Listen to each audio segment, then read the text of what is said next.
Після 1946 року в наш край зайшли радянські партійні органи з армією політичних колонізаторів, вчителів, пропагандистів, військових агентів, спецслужб, які йшли сюди, щоб віруючих русинів перетворити в атеїстів і насильно записати нас, етнічних русинів, не в руських, а в радянських українців. І чи вмішувалися вони в архітектуру місцевих нових храмів? Питання інтересне, чому русські не записали русинів у русських, а насильственно записали русинів українців? Це відповідь тим людям, які говорять і думають неправильно оцінювати ті часи. А ми можемо згадати, що будівництво нових храмів всіляко заборонялося українськими комуністами аж до 90-го року. Лише у 90-му році, коли почав тріщати СССР, ми в Ужгороді дуже швидко, щоб не проспати історичний момент, задумали збудувати новий храм-собор та ще 16 сьогоднішніх, уже на сьогоднішній день збудовані нові храми. І їх архітектурний вид найбільше схвалювалися у наш час класичні види православних соборів та храмів. От ми цікаво думаємо, православні луковки у Закарпатті пани приїжджі дуже критикують, а от, наприклад, якісь чудернацькі храми католицькі та з чудернацькими куполами уніатів, наприклад, ми, може, і нам не любиться, але ми не критикуємо їх. Вони вправі самі вирішувати форму своїх католицьких чи уніатських куполів.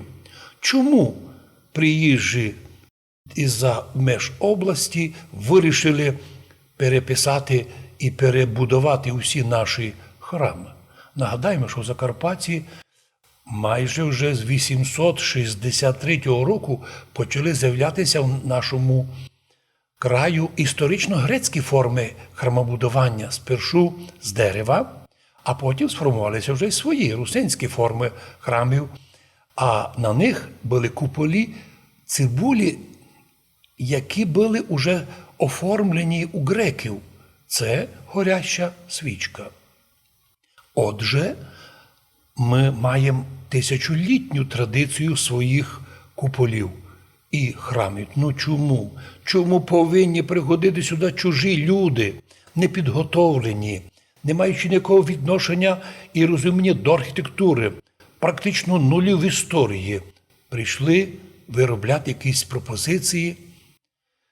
Ведь луковки появилися пізніше і на Київській Русі, на Московській Русі, але вони сперва появилися у нас, починаючи від Балатона до горних Карпатського хребта. І ще нагадаємо противникам куполів і тим прибічникам, що писали задимлені коментарі, що саме унігати на Карпатській Русі вже з 18 століття цілеспрямовано і системно знищували древній русинський карпатський архітектурний стиль православних готичних куполів храмів, прийнявши пропозиції тоді будувати нові уніатські храми від Вени за німецько-австрійські гроші, але вже в їхньому стилі австрійського бароко. Габсбурги знищили архітектурні традиції всіх народів – хорватів, словенів, сербів, чехів, угорців, словаків, румунів, русинів, що опинилися в Австрійській імперії. Йдучи на Закарпаття, кожний, як такий, що мало що має і розуміє в церковних куполах, або мало знає історію, а Україна історію Закарпаття не знає і не хоче знати, треба бути готовим, що на ваші слова і на ваші вимови будете мати відповідну і відповідь. І не нести сюди крайню примітивну свою русофобію проти наших мирних русинських куполів.